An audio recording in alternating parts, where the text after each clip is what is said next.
Hi Year 6 and welcome to Thursday's reading lesson, our last lesson of the week, our last lesson of the term and our last lesson on our book Holes before we start a new book next term. So I want to think a little bit about the author today.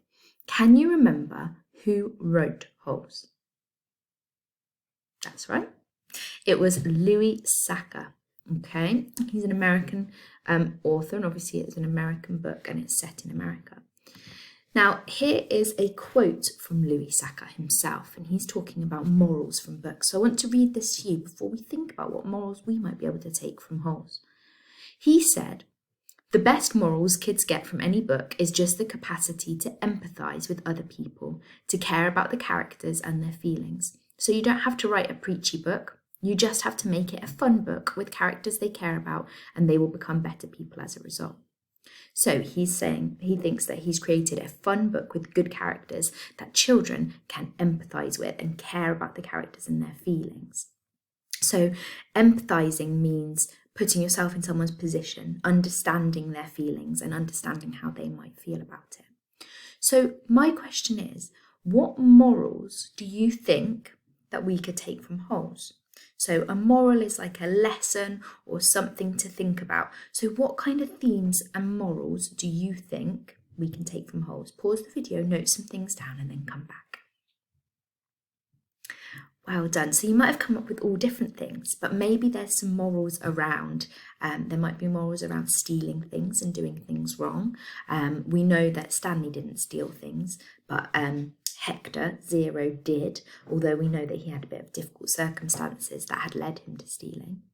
There might be some morals about doing the right thing in terms of the warden. So the warden was using the boys to find the lost treasure and do the digging for her, which wasn't the right thing at all.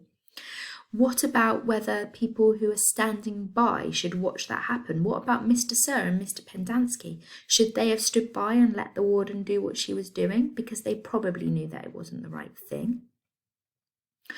About believing people, because Stanley said that he was innocent. Again, morals around helping people and friendship, because Stanley helped Zero and they formed a really good friendship in the end, and obviously that worked out really well for them in the end. So well done if you thought of any of those things, and you might have had things of your own as well. I'm going to dig a little bit deeper with the theme of empathising now. I want you to think about each character, each of these characters in turn. How can we empathise with them?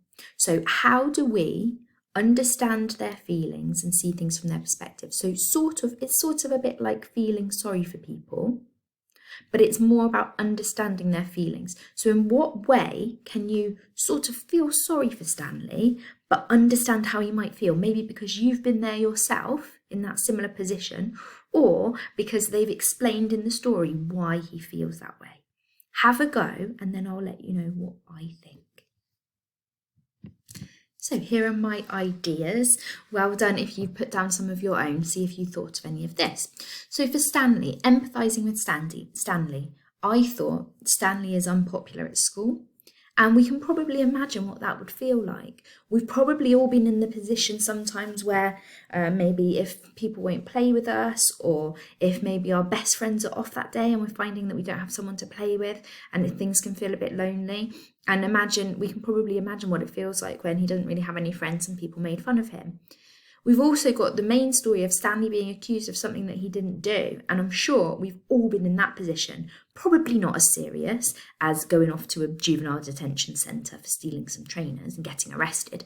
But little things, sometimes that happens in school. It might have happened at home. One of your siblings might have done something. You got accused of doing it. And we all understand that that feels a little bit unfair and we don't like that. So we can put ourselves in Stanley's shoes there. For Zero's a little bit probably less like us. Hopefully we've had a bit of a happier life than Zero. We don't need to turn to stealing things. get money or get food or get shoes. But once Zero's story is explained to us, we can understand, we can put ourselves in his position and imagine, and maybe that's why he's a quiet character that doesn't talk to the other boys. And we can understand why he got arrested for stealing the brand new shoes after he'd stolen Clyde Livingstone's dirty shoes. We see where he's coming from. So even though we're not like him, we don't have a life like his, we can understand it after we've heard his story. We can empathise. And I think that he becomes a character that you really like and you want to do well. And we're all happy, I think, when he got to go home with Stanley, because we'd got to know him and we'd got to like him. Now, the warden is a bit of a trickier one because the warden's not a nice character. The warden doesn't do very nice things. The warden's in charge of the lake. She makes the boys dig. She's a bad character. But maybe we could empathise with her a little bit. We could put ourselves into her position to try and understand why she did the things that she did. So I thought the warden really, really wants that treasure. And sometimes if you really, really want something, you might do something that you shouldn't do to get it. And it's not right, but you can understand having that feeling. She spent her whole life looking for this treasure. Her parents made her dig for it as a little girl. So she probably didn't have a very nice childhood. Her childhood was all about this treasure. And now she spent her whole life looking for the treasure. And so she's making these boys dig for her. And it's not the right thing to do. But she thinks because they're criminals, it will teach them a lesson and they can help her look for a treasure. So we can even empathise with characters that aren't that nice and are doing things wrong by just trying to see why they've done something, try to see where they're coming from.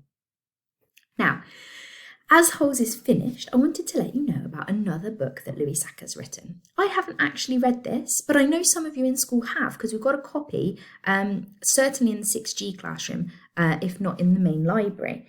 And it follows some of the characters from Holes. So the blurb's there and it talks about Armpit. So it follows Armpit and he ends up reuniting with X-Ray. So it's once they're out of Camp Green Lake and it follows their story. So if you're interested, try and grab that from school once we get back. Right, an independent activity for you to end on then. I would like you to come up with a list of questions that you would like to ask Louis Saccar. So think about anything that you'd like to ask him. It could be about where his inspiration for the book would be. It could be about why he decided to call Stanley Yelnats with his name spelled backwards. It could be anything.